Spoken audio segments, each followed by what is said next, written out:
삼성전자 IP센터. 여러분, 이 이름을 들어보신 적 있으십니까? 반도체, 스마트폰, 가전, 삼성이 전 세계에서 수십 년간 피땀 흘려 쌓아 올린 특허 자산 수십만 건을 총괄 관리하는 곳입니다. 외부의 특허 공격으로부터 회사를 지키고 협상 테이블에서 삼성의 이익을 최대한 지켜내는 것이 이들의 임무였습니다. 그런데 말입니다. 바로 그 금고를 지키던 사람이 금고 열쇠를 팔아넘겼습니다. 유출 대가로 받은 돈은 100만 달러, 우리 돈으로 약 13억 원입니다. 그런데 그 정보를 넘겨받은 상대방이 그 정보를 가지고 삼성과 협상 테이블에 앉아 따낸 계약 금액은 3천만 달러, 약 400억 원이었습니다. 13억을 받고 400억짜리 문을 열어준 겁니다. 여러분, 이 사건이 단순히 한 직원의 배신으로 끝날 이야기라고 생각하십니까? 삼성전자 주식을 갖고 계신 분, 삼성협력사에 다니고 계신 분, 국민연금이나 퇴직연금 속에 삼성이 들어있는 분이라면 이건 남의 이야기가 절대 아닙니다. 도대체 어떻게 이런 일이 벌어진 걸까요? 그리고 진짜 문제는 따로 있습니다. 지금부터 그 숨겨진 진실을 파헤칩니다. 끝까지 집중해 주십시오. 삼성전자 IP센터. 이곳이 어떤 곳인지 먼저 제대로 이해하셔야 합니다. 삼성전자는 단순히 물건을 만드는 회사가 아닙니다. 삼성이 전 세계 시장에서 경쟁사와 싸우는 무기는 두 가지입니다. 하나는 기술력, 다른 하나는 특허입니다. 그리고 그 특허를 지키고 활용하는 것이 IP센터의 역할입니다. 전 세계적으로 특허 분쟁은 천문학적 금액이 오가는 전쟁입니다. 애플과 삼성이 수년간 특허 소송을 벌이며 수천억 원을 주고받은 것만 봐도 알 수 있습니다. 이 전쟁에서 우리 편의 무기가 무엇인지, 적이 어디를 공격할지를 분석하고 대응 전략을 세우는 사람들이 바로 IP센터에 있었습니다. 그런데 이번에 재판에 넘겨진 전직 직원들이 바로 그 IP센터 소속이었습니다. 회사의 특허 전략을 누구보다 깊이 알고 있던 사람들, 삼성의 어떤 특허를 소중하게 여기는지, 협상 테이블에서 어디까지 양보할 의향이 있는지를 손바닥 보듯 알고 있던 사람들이었습니다. 이들이 그 정보를 팔았습니다. 외부 특허 관리 기업인 MP와 손을 잡고 치밀하게, 단계적으로, 그리고 아주 오랫동안 공모했습니다. 수석 엔지니어 한 명이 받은 돈은 100만 달러. 하지만 그 정보를 통해 상대방이 삼성에서 뜯어낸 금액은 3천만 달러였습니다. 30배입니다. 여러분, 30배입니다. 그런데 여기서 끝이 아닙니다. 이 사건의 진짜 구조를 이해하려면 먼저 이 게임이 어떻게 설계됐는지를 알아야 합니다. 먼저 배경부터 말씀드리겠습니다. 특허란 쉽게 말해 이렇습니다. 내가 발명한 기술을 일정 기간 동안 나만 쓸 수 있게 법으로 보호해주는 권리입니다. 예를 들어 삼성이 어떤 반도체 제조 방식을 개발했다면 경쟁사가 함부로 같은 방식을 써서는 안 됩니다.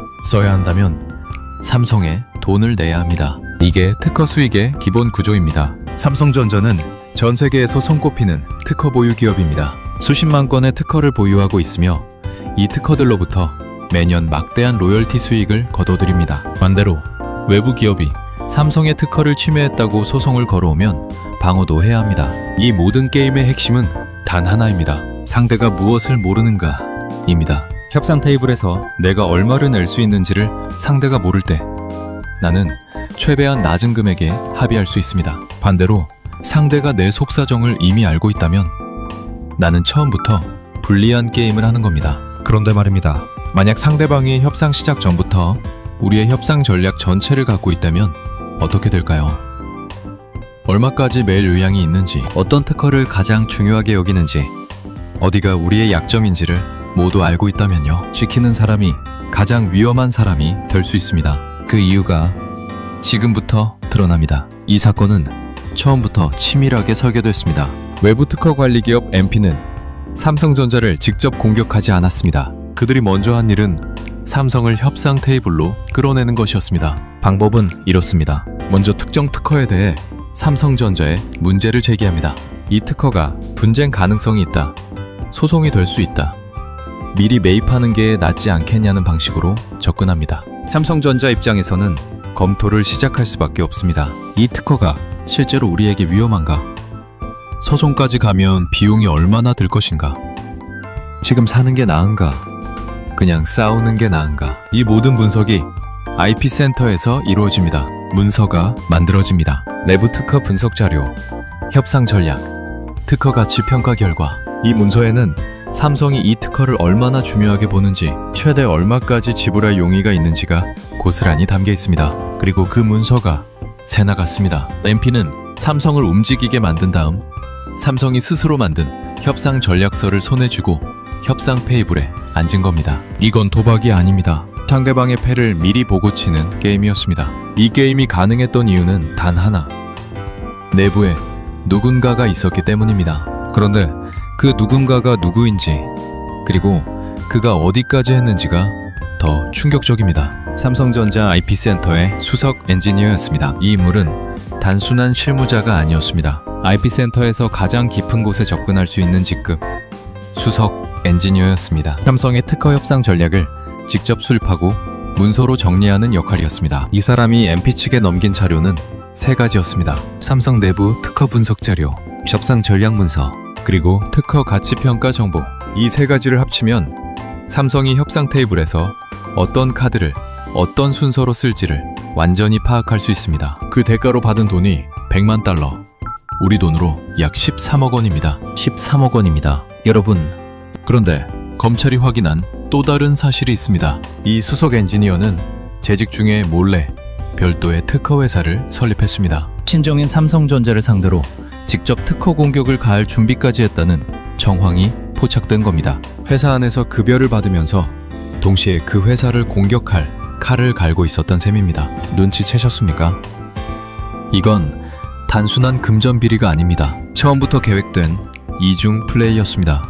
여러분이 삼성전자 주식을 갖고 계시거나 삼성 협력사에 몸담고 계신다면 이 숫자가 남의 이야기가 아닙니다. 더 중요한 건 지금부터입니다. 검찰이 확보한 증거 중에 결정적인 것이 있었습니다. 사내 메신저 기록이었습니다. 직원들이 회사 내부 메신저로 주고받은 대화 내용이 고스란히 남아있었습니다. 거기에는 이런 문장이 있었습니다. 귀중한 소수인이 500만 달러를 요구하라. 이 정도 대가는 얌전한 수준이다. 회사 컴퓨터로, 회사 메신저로 회사를 팔아넘기는 대화를 나눈 겁니다. 여러분, 이게 말이 됩니까? 500만 달러를 요구하라고 했습니다. 실제로 받은 건 100만 달러였습니다. 그러니까 이들은 그것조차 적다고 생각했다는 겁니다. 여기서 중요한 사실이 하나 더 있습니다. 이 공모에는 수석 엔지니어 한 명이 아니라 복수의 직원이 가담했다는 점입니다. 한 명의 일탈이 아니었습니다. 조직 내에서 여러 명이 공모하고 역할을 나눠 범행을 이어간 구조였습니다. 그리고 그 공모의 결과 MP는 삼성전자와의 협상 테이블에서 완벽한 우위를 점했습니다. 한 명의 배신이 만들어낸 구멍, 그 구멍으로 얼마가 빠져나갔는지 이제부터 정확하게 말씀드리겠습니다. 그런데 진짜 문제는 따로 있습니다. 숫자보다 더 무서운 게 뒤에 남아 있습니다. MP는 유출된 정보를 가지고 협상 테이블에 앉았습니다. 상대방의 패를 알고 있으니 게임은 처음부터 결론이 정해져 있었습니다. 삼성이 이 특허에 최대 얼마를 낼 의향이 있는지, 어떤 조건에서 타협할지를 이미 알고 있는 상대와 협상하는 삼성. 어떻게 됩니까? 삼성은 자신이 준비한 협상 전략을 썼지만 상대는 그 전략의 약점을 정확하게 겨냥할 수 있었습니다. 결과는 3천만 달러 계약이었습니다. 우리 돈으로 약 400억 원입니다. 400억 원입니다. 여러분, 100만 달러를 쥐어주고 400억 원짜리 계약을 만들어낸 겁니다. 투자 대비 수익률이 3000%입니다. 범죄자들이 올린 수익률이 3000%였습니다. 이게 바로 지식재산권 전쟁의 실체입니다. 타웃이 아닌 정보로 싸우는 전쟁. 그 전쟁에서 우리 편 병사가 상대방에게 우리의 작전 지도를 통째로 넘겨준 겁니다. 작전 지도를 잃은 전투에서 이길 수는 없습니다. 그런데 여러분, 더 무서운 건 지금부터입니다. 이 사건이 단순히 400억 원의 손실로 끝나지 않는 이유가 있습니다. 그 이유가 여러분의 노후 자산과 직접 연결되어 있습니다. 삼성전자의 특허 경쟁력은 단순히 삼성 한 회사만의 문제가 아닙니다. 삼성전자 주식은 국내 주식시장에서 가장 큰 비중을 차지하는 종목입니다. 국민연금이 보유한 삼성전자 주식 규모, 개인퇴직연금과 IRS 계좌에 편입된 삼성전자 비중을 생각해 보십시오. 50배 이상 많은 분들의 노후 자산 한쪽 끝이 이 회사와 연결되어 있습니다. 더 무서운 건 이겁니다. 특허 협상 전략이 한번 유출되면 그 피해는 단 한 건의 계약으로 끝나지 않을 수 있습니다. 유출된 정보는 여러 협상에서 반복 활용될 수 있습니다. 삼성이 어떤 기준으로 특허를 평가하는지, 어느 수준에서 합의를 선호하는지를 파악한 외부 기업들은 이후 협상에서도 유리한 조건을 계속 끌어낼 수 있습니다. 한 번의 유출이 구조적인 약점이 되는 겁니다. 그리고 삼성 협력사를 생각해 보십시오. 수천 개의 중소기업이 삼성의 납품망에 연결되어 있습니다. 삼성의 특허 소송 비용이 들고 불리한 계약이 쌓이면 그 비용은 어디서 메워질까요? 납품 단가 인하, 물량 조정, 협력사에서 일하는 수십만 명의 일자리와 임금에 영향을 미칩니다. 이제 가장 중요한 이야기입니다. 이 구조가 왜 멈추기 어려운지를 말씀드리겠습니다. 이 사건에서 가장 충격적인 대목은 따로 있습니다. 범행을 저지른 곳이 IP센터라는 사실입니다. 이 조직은 삼성 내부에서도 고도로 전문화된 부서입니다. 특허법, 기술 분석, 협상 전략을 동시에 다루는 소수 정예 인력으로 구성되어 있습니다. 이 말은 무엇을 뜻합니까? 내부 감사나 외부 감시로는 이들이 무슨 일을 하는지 정확히 파악하기가 어렵다는 뜻입니다. 전문성이 곧 방패가 됩니다. 이해하기 어려운 일을 하는 사람은 감시받기도 어렵습니다. 기업 기밀 유출은 외부 해킹보다 내부 배신이 더 무섭습니다. 외부 해킹은 흔적이 남습니다. 시스템 로그가 남고 이상 접속이 탐지됩니다. 하지만 내부자가 정당한 권한으로 자료를 열람하고 정리해서 넘기는 행위는 흔적을 숨기기가 훨씬 쉽습니다. 삼성전자가 수십 년간 쌓아온 특허 협상력이 내부에서 조용히 무너지고 있었습니다. 그 누구도 몰랐습니다. 사내 메신저 기록이 없었다면 지금도 진행 중이었을지 모릅니다. 그리고 그 청구서는 어디로 갑니까? 400억 원의 불리한 계약, 특허 소송 비용 증가, 협상력 약화. 결국 그 비용은 회사의 이익을 줄이고 주가에 영향을 주고 투자자와 협력사 직원과 국민연금 가입자에게 돌아옵니다. 남의 이야기가 아닙니다. 이건 우리 모두의 이야기입니다. 그럼 도대체 이 사건이 우리 삶에 어떤 방식으로 연결되는지 지금부터 하나씩 풀어드리겠습니다. 도미노가 쓰러지는 순서를 말씀드리겠습니다. 첫 번째 도미노는 협상력 약화입니다. 삼성의 내부 전략이 유출됐다는 사실이 알려지면 향후 특허 협상에서 상대방들이 더 강하게 밀어붙일 수 있습니다. 삼성의 정보관리 신뢰도 자체가 흔들리기 때문입니다. 두 번째 도미노는 소송 비용 증가입니다. 협상력이 약해지면 합의가 어려워집니다. 합의 대신 소송으로 가면 그 비용은 수백억에서 수천억 원 단위로 올라갑니다. 이미 삼성전자는 매년 특허 소송 방어에 막대한 비용을 쓰고 있습니다. 이 구조가 더 악화되는 겁니다. 세 번째 도미노는 연구개발 여력 감소입니다. 소송 비용이 늘어나면 그만큼 반도체, 디스플레이, 인공지능 분야에 쓸 수 있는 돈이 줄어듭니다. 미래 기술 개발 속도가 느려지면 경쟁사와의 격차가 좁혀집니다.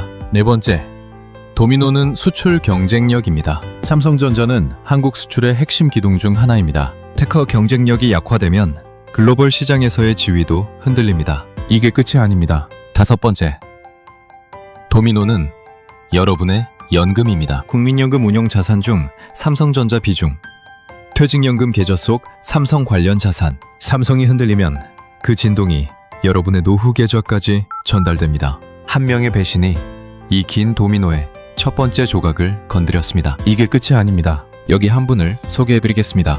62세의 가상의 인물을 상상해 보십시오. 경기도 수원의 한 삼성 협력사에서 28년째 근무 중인 분입니다. 삼성에 부품을 납품하는 중소기업의 생산관리 부장이십니다. 내년이면 퇴직입니다. 퇴직금과 30년간 부어온 퇴직연금이 노후의 전부입니다. 이분이 이번 사건을 뉴스에서 봤습니다. 삼성 직원이 기밀을 팔았다. 400억 원짜리 불리한 계약이 체결됐다. 처음엔 남의 이야기처럼 들렸습니다. 그런데 조금 더 생각해 보십시오. 삼성전자가 특허 협상에서 불리해지고 소송 비용이 늘어나면 삼성은 어디서 그 비용을 메웁니까? 협력사 납품 단가를 낮추는 것. 이게 가장 빠른 방법 중 하나입니다. 이분이 일하는 회사의 납품 단가가 낮아지면 회사 수익이 줄고 직원 임금 동결이나 인원 감축 압박이 옵니다. 퇴직금은 회사 실적에 연동됩니다. 퇴직연금 속 삼성 관련 펀드 수익률도 영향을 받습니다. 가상의 인물이지만 이 상황은 실제로 수십만 명의 현실입니다. 이 사건이 법정에서 끝나는 문제가 아닌 이유가 바로 여기에 있습니다. 자, 그렇다면 우리는 어떻게 해야 할까요? 이 상황에서 우리가 할 수 있는 일이 있습니다. 세 가지를 말씀드리겠습니다. 첫 번째는 내 자산과 삼성의 연결 고리를 점검하는 일입니다. 삼성전자 주식을 직접 보유하고 계신 분, 삼성전자가 담긴 펀드나 ETF를 퇴직연금 또는 개인연금에 편입해 두신 분이라면 지금 그 비중을 확인하셔야 합니다. 한 종목, 한 기업에 집중된 자산은 그 기업의 리스크를 그대로 흡수합니다. 이번 사건처럼 내부 기밀 유출, 특허 소송 비용 증가, 협상력 약화는 단기 주가 변동과 중장기 실적 모두에 영향을 줄 수 있습니다. 비중이 지나치게 높다면 분산을 검토하실 때입니다. 특정 종목을 사라거나 팔라는 말이 아닙니다. 내 노후 자산이 어느 한 곳에 너무 집중되어 있지는 않은지 살펴보자는 겁니다. 두 번째는 기업 기밀 유출 관련 뉴스를 꾸준히 모니터링하는 일입니다. 이번 삼성전자 사건만이 아닙니다. SK하이닉스, LG전자, 포스코, 현대자동차 등 국내 대기업들의 기술 유출 사건은 매년 발생하고 있습니다. 이런 사건들은 단기적으로는 묻혀지는 것처럼 보이지만 중장기적으로 해당 기업의 경쟁력과 실적에 영향을 미칩니다. 투자자 입장에서도 협력사 종사자 입장에서도 이 흐름을 놓쳐서는 안 됩니다. 세 번째는 지식재산권이라는 개념을 새로운 시각으로 바라보는 일입니다. 예전에는 특허하면 변호사들의 이야기, 대기업 법무팀의 이야기로 들렸습니다. 그런데 이제는 아닙니다. 특허 경쟁력이 기업 가치를 결정하고 기업 가치가 주가를 결정하고 주가가 여러분의 퇴직연금 수익률을 결정합니다. 특허 전쟁은 멀리 있는 이야기가 아닙니다. 여러분의 노후 자산과 직접 연결된 전쟁입니다. 이 전쟁이 내부 배신으로 무너지지 않도록 우리 사회가 더 강한 감시와 처벌 구조를 갖춰야 한다는 점도 기억해 주십시오. 마지막으로 정리하겠습니다. 오늘 이야기를 정리하겠습니다. 삼성전자의 특허 자산을 지켜야 할 IP센터 직원들이 외부 특허 기업 MP와 손잡고 내부 협상 전략을 팔아넘겼습니다. 유출 대가는 100만 달러, 약 13억 원이었습니다. 그 정보를 손에 준 MP는 삼성과의 협상에서 완벽한 우위를 점했고 결국 3천만 달러, 약 400억 원짜리 계약을 체결했습니다. 100만 달러를 주고 400억 원을 뜯어낸 겁니다. 샷내 메신저에는 500만 달러를 요구하라는 문장이 남아 있었습니다. 이 정도 대가는 얌전한 수준이라는 말도 남아 있었습니다. 그리고 수석 엔지니어는 재직 중에 삼성을 직접 공격할 별도 특허 회사까지 준비하고 있었습니다. 이 사건이 단순한 배신 이야기가 아닌 이유, 여러분은 이제 아실 겁니다. 특허 협상력 약화, 소송 비용 증가, 협력사 납품 단가 압박, 삼성 주가, 퇴직연금 수익률, 한 명이 열어준 문으로 이 모든 것이 연결되어 있습니다. 기술 전쟁의 시대에 가장 무서운 적은 외부에 있지 않습니다. 안에 있습니다. 여러분의 노후 자산이 연결된 회사가 지금 어떤 전쟁을 치르고 있는지, 그 전쟁이 안에서 흔들리고 있지는 않은지 한 번쯤 다시 들여다볼 시간입니다. 당신은 어떤 선택을 하시겠습니까? 선택은 지금입니다. 여러분은 어떻게 생각하시나요? 댓글로 여러분의 의견을 자유롭게 남겨주세요. 구독과 좋아요는 더 나은 콘텐츠를 만드는 데 큰 도움이 됩니다. 알림 설정까지 해두시면 새로운 영상을 가장 먼저 만나보실 수 있습니다. 다음 영상에서 또 만나겠습니다.